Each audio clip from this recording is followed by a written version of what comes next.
Hi there, and thank you so much for checking out this 2024 bullet journal setup video.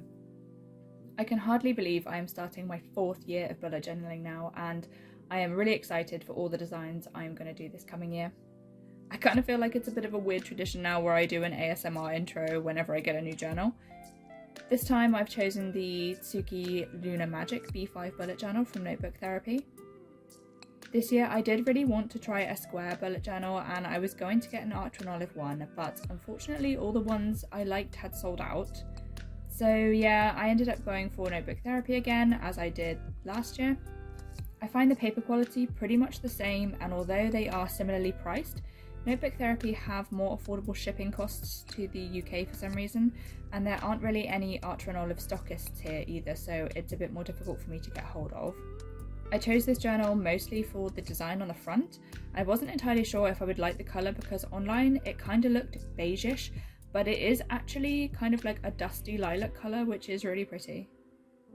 If you watched any of my 2023 videos, you might remember that I themed my whole journal on travel around the world, so each month was inspired by a different country. It was a really fun challenge, but there were a few months where I did struggle for inspiration, but this year I'm not tying myself down to a theme and I'm just going with the flow month by month again. For my setup this year, I am doing a camera and photography theme, and it's got a bit of a vintage vibe. I showed my camera at the beginning, which has a silver and leather effect on it, which kind of looks a little bit retro, but it is a modern digital camera. And I also showed an old roll of film I had in my house, which I used as a reference for my front cover sketch. I feel like this is a good theme for the beginning of the year because it's indicating that I'm going to be making lots of memories this year, and I'm going to capture that through photography.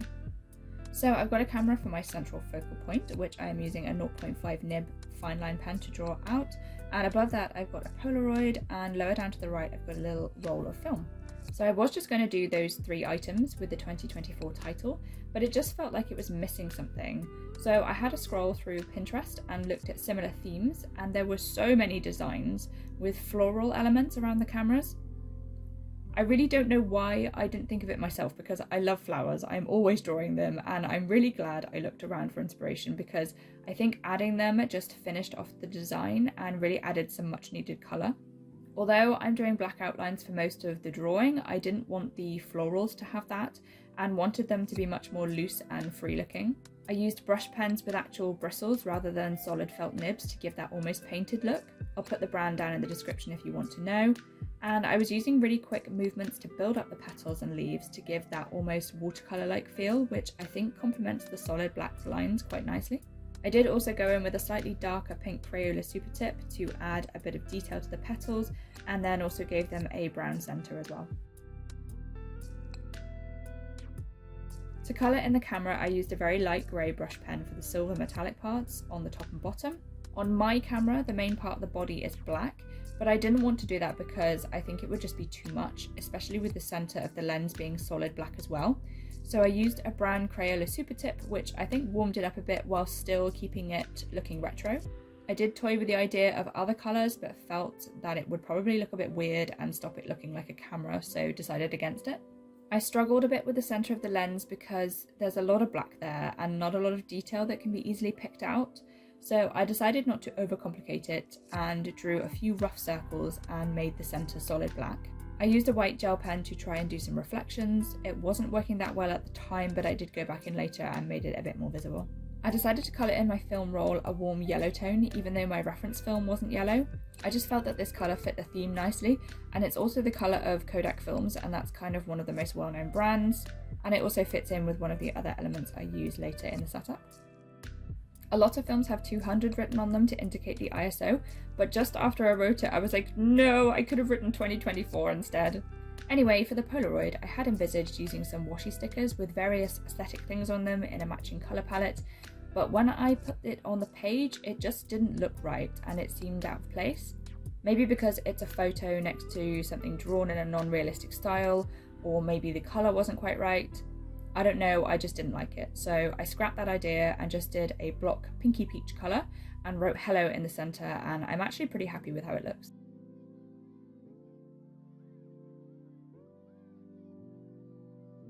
To finish off the page, I added some more small florals to the opposite corners.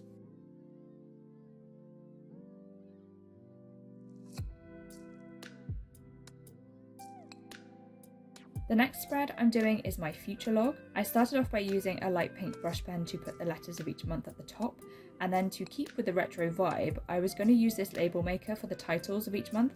But once I did a couple, I felt like they just looked too bold and harsh almost, so I ditched that idea as well and just used a cursive font to write them in with a fine tip pen.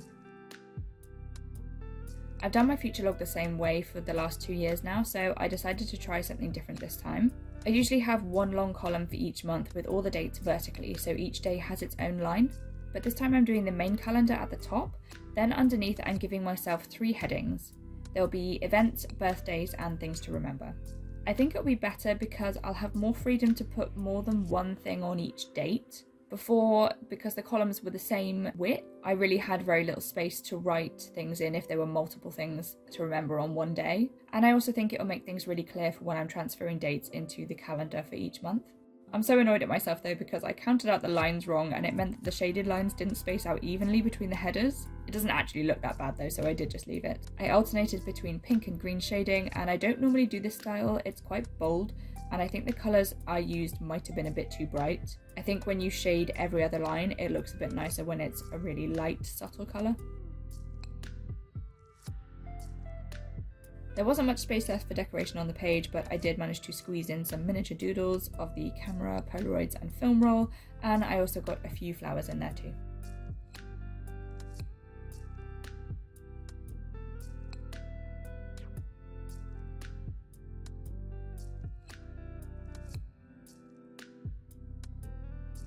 I did exactly the same thing across the next double page spread for the second half of the year, and then moved on to my next setup, which is something completely new to me.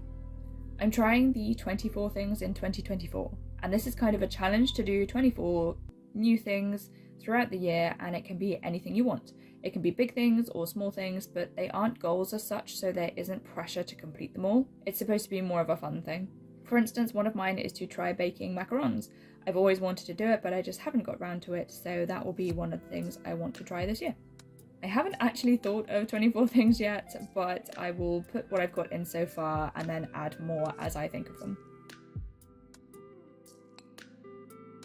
I'm going to have 12 spaces on each page to write my things in. I've got these paper film strips which came in a scrapbooking set, and I haven't found a use for them up till now, so each gap in the strip would be a space to write one of my 24 things. I only have 2 of these, so I scanned them into my computer and printed a load more off, and then used some roller tape to stick them in. These actually have Kodak branding on them, which is really tiny, so you probably can't see it, but that's kind of why I used that on my film rolls.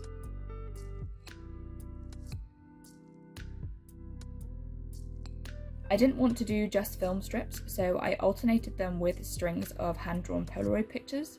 Last year I had a spread called New Things in 2023 where I wrote down all the experiences I had that were new to me, so I felt like this could be something similar.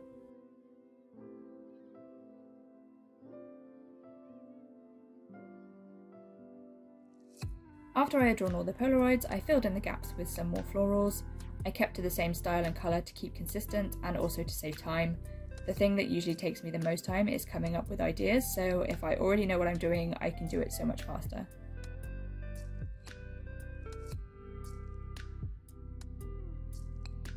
My next page is my 2024 focus page. This is basically my goals for the year. I've talked about this before in previous videos, but I don't find the word goals that helpful personally because there are often things outside of yourself that might affect whether you can achieve something you want. So I prefer to write down what I'm going to focus my efforts on and make it something that's down to me alone and within my control. I'm drawing 2 big Polaroid frames and I will write down my areas of focus inside them. I'm not going to have just 2, there will be multiple things in each Polaroid.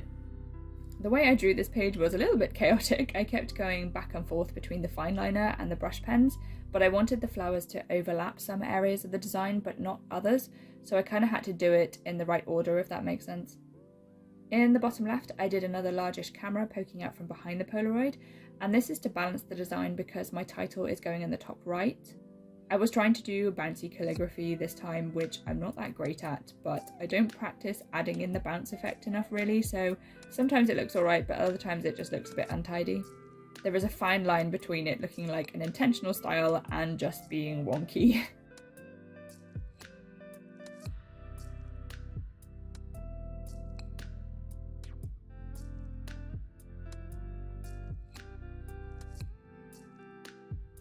For the adjoining page, I like to make this a place to review any progress I've made. I do 2 sections, one to review where I am after 6 months and another at 12 months. I'm using the film strips for my titles and writing in cursive with a fine line pen rather than brush pen because there wasn't that much space. I put text in the 2 middle frames so that I could keep it symmetrical and have some decoration in each end frame. And I think this is fine, but looking at it now, I think it might have been better if I cut one of the frames off and had one word in each frame and then did flowers around the outside. But anyway, I'm still happy with it, and I think the flowers look so cute actually inside the frames. I skipped forward a page here because my camera battery was almost running out, and this one is quite a quick one to set up. This is going to be a 2024 highlights page. For Christmas this year, I have asked for one of those mini printers that you connect to your phone and it prints off little polaroids. I take so many photos, but I don't print many of them off, so I'm really looking forward to having it to use the printouts to decorate my journals and just to have around as decorations. I always take a scrapbook with me when I travel and stick bits and pieces in and do sketches around my journal entries, so taking this with me will be so cool to stick in photos as well. For this page, I put my title across the centre and added all my usual decorations around that. Then above and below, I'm leaving it blank, and there should be just enough space to get 12 photos in, and I'll choose my favourite from each month. It is going to be tight, so I can't write the month, but I'll do that on the frame of the photos instead. So I backtracked a page when I had charged my camera up and moved on to my period tracker. I really like having a tracker for this because I find it a lot easier to predict when you have a visual chart, and then I can plan around it a bit better because I usually don't feel that great the first few days, so I know when I need to make sure I have painkillers with me, etc. I used a 0.1 nib fine liner to draw all my charts this time and used slightly broken lines, which gives it an organic feel, which I usually prefer to precise lines drawn with a ruler, but that depends on the design and what looks best really. But yeah, I don't usually like using rulers. So this chart has all the dates down the left side and then a column for each month, and I will colour in the squares each month that I have my period. I was looking for inspiration for a period tracker on Pinterest and found loads of different names that made me laugh out loud. Satan's Waterfall, Oh Bloody Hell, Shark Week, and someone else just put the F word.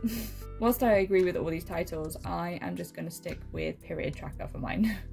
For the decoration, I added another little camera and a Polaroid. Since I didn't continue with the idea to use the washi photos in the Polaroid frames, I was struggling to think of what to put in them, so the best I could come up with using the colour palette was to do various little sunset scenes, some with little trees or clouds, and I finished off the page with some more florals along the bottom.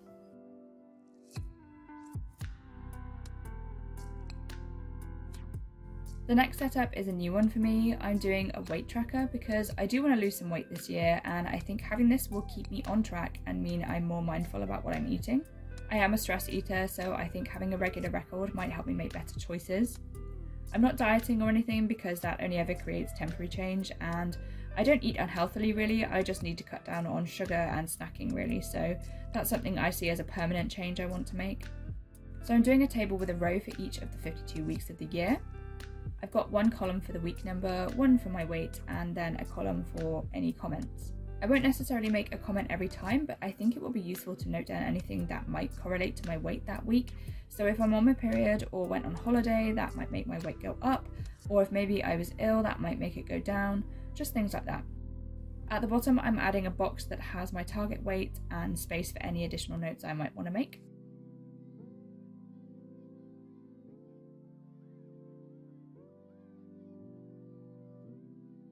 My next spread is another new one for me. I've always loved those reading trackers where you draw a bookcase and add the title to the spine and colour it in when you finished a book. Unfortunately, I'm not much of a reader these days. I really struggle to find time to sit and read. Most of the other media I consume is something I can do whilst doing something else. I listen to music while doing jobs around the house.